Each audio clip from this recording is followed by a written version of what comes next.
Hi, I'm Colin from Tyne Valley Motorhomes, and this is the handover of the Elddis Envoy 130. So when you first arrive on your site, the first thing you want to do is hook the vehicle up. So using the key, you've got a square key which is West Alloy. And you can pop that in here, open the locker, and this is your battery locker. So to hook the vehicle up, you get your hookup lead, lift the collar, slide it up onto the hookup point on the vehicle, and then feed the wire into the groove. It means that you can shut the locker and lock it with the hookup lead on board the vehicle. You've also got your leisure battery here as well, so if you ever need to change that or take that out with charge, it is just on 10mm fittings.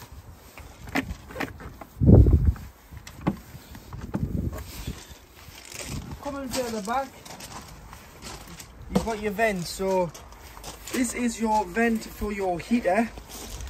So when operating on gas, the cover must come off, so it's like this. When you are on electric, it can stay on. When you're traveling, it can stay on.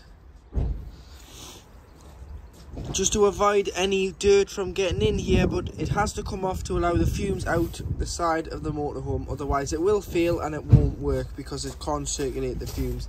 And the cover looks like this. So to put the cover on, you just put it on at the top, give it a good old tap at the bottom to get on, hand on the top, thumb in the middle, and peel it off. Put it in your cab door pocket, and then before you drive off, put it on. We'll leave it off for now because I'm going to show you how to operate your gas on, your water on gas even. Toilets. So your toilet cassette has a separate header tank. So this is the liquid it uses to flush the toilet. So you buy the blue, which goes in the cassette, but you can also buy the pink as well. Put the pink into here, and then so much pink, so much water, and this will go up. And this is the measurement of your pink for your header tank. So make sure you've got some liquid in, otherwise you won't get any flush out of your toilet. And then empty the cassette, lift the green handle, slide the cassette out. That'll help you fill your header tank because that sits on the top, allows you to fill it from. Once you've got to your disposal point, you'd remove the grey or even the green cap on this one, press the button, tip the content of the cassette out. Once you've done that, put some water in, give it a rinse, tip out again, and then go in with a cap full of chemical, which is 120ml. It can either be the blue or the green. Once you put the chemical in, you can then put the cassette back into the vehicle. So push it back in, and that's you good to go, and you can use the toilet. Reversing camera on the top. Bike rack. Wheels for the bikes go on the rails and then are tied in. Crossbars, second bike and first bike, and then do put some sort of bike lock around the bike frame to avoid the bikes from being stolen if left on the bike rack unattended. 2 fridge vents on here as well. You've got a grey tap at the bottom here, which is your wastewater tap. So like I was saying, this is your wastewater tap. So this is any water that's collected from the shower, the hand basin and the kitchen sink, goes into a separate holding tank, and on the way out of the site you want to drive over the grid and open the tap. Make sure you open the tap and it drains out, because you don't want to be driving around with wastewater because you've got no use for it. It's just going to add weight to the vehicle and make you use more diesel. And in the winter you want to make sure that this is fully drained off when we're experiencing colder temperatures to avoid the water from freezing. Your step on the vehicle is a manual step, so it just pushes in and pulls out. So very simple to use. Got a Fiamma awning, but it is too windy here to use the awning today. Any winds over 15 miles an hour don't wind your awning out, but we can show you that on collection. got a blue tap here, which is your freshwater drain. So if you open that,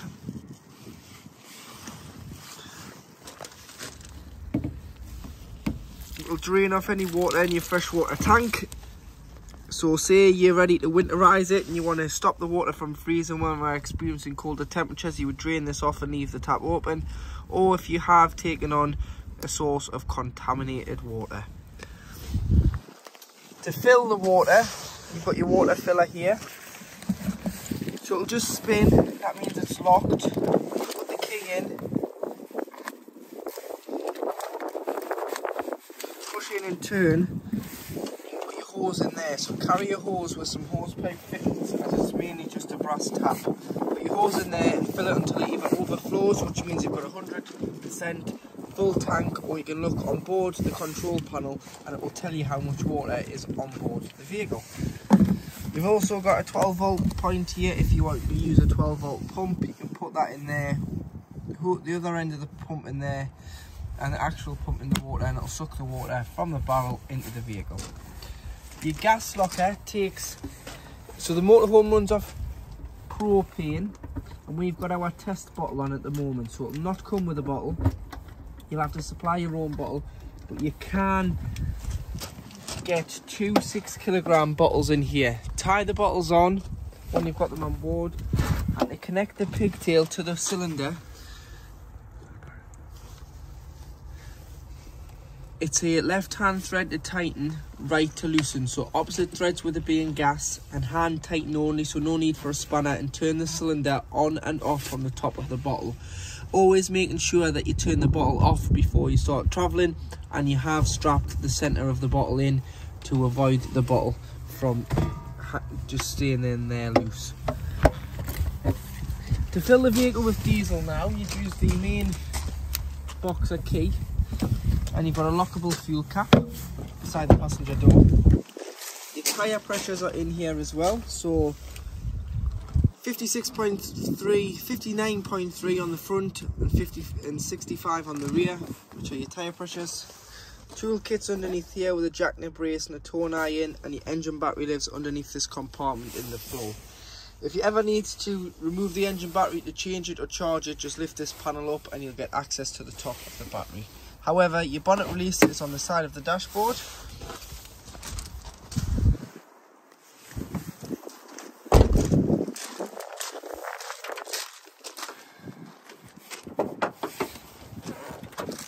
And underneath the bonnet, you have got the various fluids. So you've got your coolant, your power steering fluid, and your screen wash, your brake fluid, your oil filler, and your dipstick down here for checking the levels. Followed by the earthing point for giving or receiving a jump start from underneath the bonnet beside the passenger headlight, and the positive terminal underneath this cover. So that'll give or receive a jump start from the main battery. When you do come into the vehicle, you've got this 12 volt kill switch which turns off all 12 volt. So you must have that on to then go at the control panel, which I'll show you in a moment how to operate, but that is your 12 volt kill switch. It will stop any drains from your 12 volt leisure battery. So if you store in the vehicle, you may just want to turn this off, but remember, turn it on, because if you're not getting any 12 volt, you've probably left the switch turned off. So now where your control panels are, which is above your dinette seats, starting off with the bottom one, which is your 12 volt control panel. So you can choose which battery you use here, and you always want it to be on the auxiliary battery, which is your leisure battery. You can use the vehicle battery, but I wouldn't advise using that. That's only to help you if you have drained the leisure battery when you're wild camping. But don't have it on the vehicle battery, because it will take charge from the engine battery and it could flatten the battery. Whereas the leisure battery is designed to be used for the motorhome. So that's auxiliary. You'll see on the top there that you've got the volts of the battery that you've selected. So you can view both leisure and vehicle battery readings.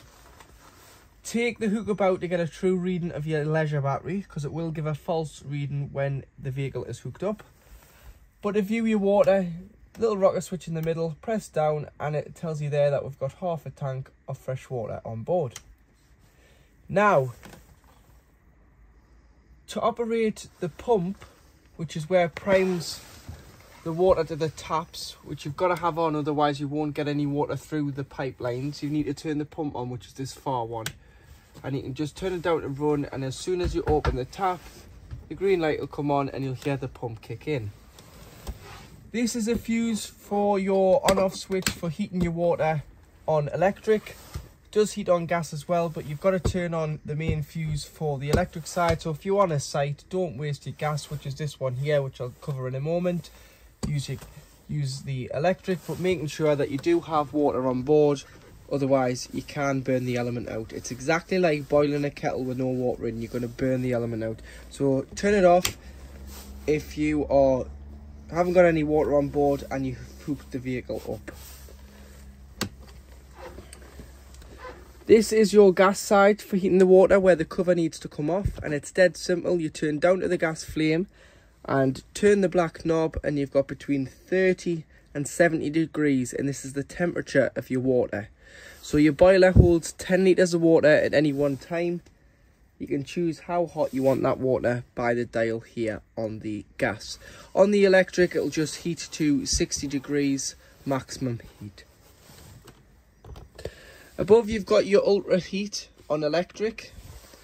This switch is your fuse spur for that switch. It's your electric side of the heating.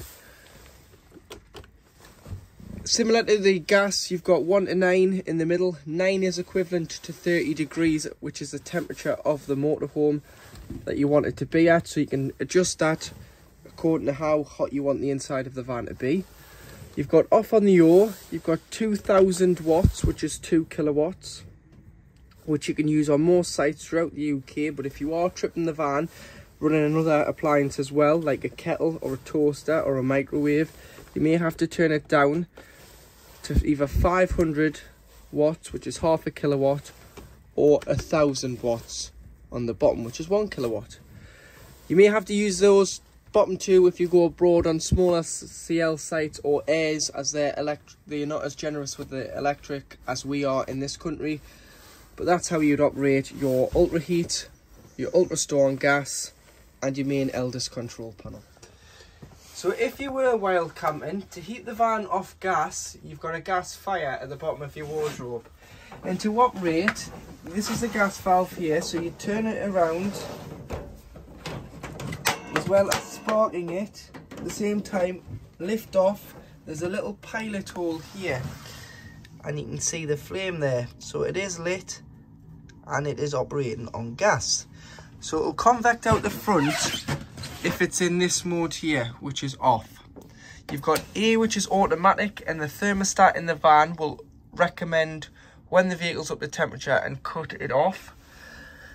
And it'll blow through the various ducts around the van, bathroom, front of the van, back of the van, so it'll warm the whole van up itself using a 12 volted assisted fan, which you may not want to use when you are wild camping, as it will take life out of your leisure battery, which you've got 3 days maximum out of fully charged battery. So you'd have it in off, which is this one. Is automatic, blows it round. 1 to 5 is just your fan speed, and then this side you've got manual, where you've got to intervene, either turn the temperature down or turn it off, or the fan speed down once the vehicle gets up to temperature. But that's your gas valve, that's your piezo ignition, and you can look through the pilot hole and see when the gas fire is lit just here. So in your wardrobe, you've got your dinette table, which stores away here. So when you're traveling, if you don't want it to be in the diner, you can store it in the wardrobe. And you've also got your 240 trip switches here. So if you trip the vehicle out, try here before you try your main site. And behind the fire is where your boiler lives. So if you lift this off, you've got your cylinder, which is your boiler, holds 10 litres of water at any one time.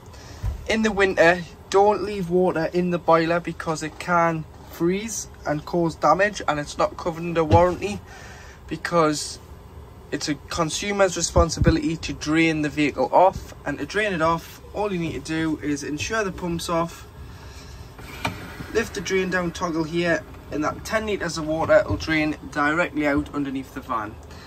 Leave it stood up on end, the little yellow tap, when you're not using it. Open your taps within the van, remove your shower head from the hose and lie that in the shower tray to avoid any water from getting stuck in any pipes, and open the fresh and the waste outside of the vehicle.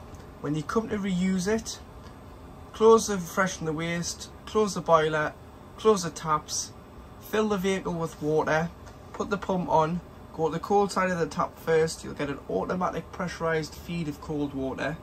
When you start to go to the hot side, it's when the water's transferred into here, which is 10 litres. So it's going to cough and splutter until it's reached its maximum of 10 litres in here before it starts pushing it through the taps. Once you've done one tap, do them all, and then this is your system primed. But please drain your boiler down in the winter, because the frost can break a boiler and they're very expensive to replace. So on the hob you've got 3 gas rings, and you use the piezo ignition off the front of the cooker, and you've got 3 gas rings there. Allow them to cool down before you do put the glass lid down, and then underneath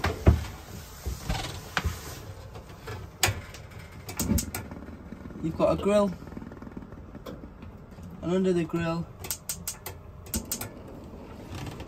you've got the oven. Opening this cupboard here, in the corner you've got 3 gas valves. Any problems with gas, turn the main bottle off to be safe, but you can isolate an individual appliance from here. So you'll see you've got the fridge, the hob and the oven in order. Storage in there as well. And then to operate your fridge, which is a Dometic fridge, you've got 3 sources. So you do have, off at the top, if you are at home and you are pre-chilling it on mains electric and you are hooked up, or if you're on a site, you'd use mains electric, which is 230 volt, and it'll act as a household fridge. Then when you want to travel with it, or you've got been to one site and you've got a shopping full of fridge, or a shopping full of food even, you can put it on a battery, as long as it's been pre-chilled beforehand, which is this one here. It'll send a feed from the engine battery, not the leisure battery, the engine battery when the engine is running, and it'll act as a giant cool box. So it's going to be down to temperature first. And then you do have your gas at the bottom if you're wild camping. So your gas, you go to gas, you then choose your temperature, which is here, adjust the temperature. But what you can do is to light it on gas, you need to push this in at the same time as clicking it, which is your piezo ignition.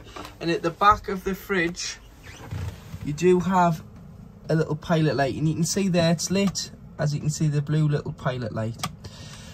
When you're not using it, leave the fridge door open, lock, this is a lock for when you're traveling, lock it, and it just avoids it from shutting on itself and allows air in so that the air doesn't get trapped and start to smell. And that is your Dometic fridge. And then this is just showing the operation of your hot water and your pump. So as we open the tap, you get a pressurised flow of water, which is up to temperature there. As you can see, the steam coming off the water. To lock your habitation door, turn the lock that way and that is locked, and to open, back to the front and you can open the door. So in the locker, in the cupboard above your dresser in the vehicle, this is your status TV aerial. So you've got your booster on here. If you're struggling to get a TV signal, you can then adjust the aerial. So loosen the nut, push the stem up, tie it in and use the little toggle to direct the aerial on the roof. So that'll tilt it from side to side. But look where your other motorhomes and caravans are pointing in your area, because then you will not have to mess around with the aerial for too long until you get a decent enough signal, because someone will have already done it for you. But before you travel, pull it in and tighten the nut, just to avoid the wind from catching the aerial and causing any damage. So that is the aerial locked into place, ready for travel. So to operate the toilet, which is a bench styled Thetford toilet, your blue button here is your flush, which comes from your header tank. So you'd always flush it first, put a little small amount of water in before opening the blade, which is this handle here.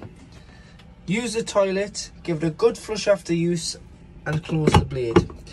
If you were to leave this blade open, the cassette will not come out the side of the van, as the mechanism is locked in place on the cassette. So it's got to be closed to allow it to come out. When the cassette's full, you'll get a light on here to indicate that it's full and ready to be changed and emptied and replenished with chemical. Drop down sink, your washroom tap's working, allow it to drain off, fold your tap away, and then you can push your sink back up. Toiletry holder, towel rail, and you do have some storage for toiletries in there. Shower curtain, and unscrew your shower head from the hose here, because any water could sit in there when winterizing, and lie the hose in the shower tray just to stop any water from freezing. Got a fly screen and a blackout blind on all windows inside the vehicle. So this just shows how to make your dinette up into a bed. So this is how the cushions would go. So you've got your long backrest off this seat here, you've got your backrest off there, and your infill cushion in there. You just slide the centre part out from here, so this just slides out. So it sits in there into the two lugs. To put it away, you'd slide it back. It sits in there, and then there's two catches on the bottom here. So lift it up, push these two pins in, drop these down. These are just extensions for the bed. So again, push it down, lift it up, clips down, and it can be stored away. And that's how you'd create your dinette into a bed.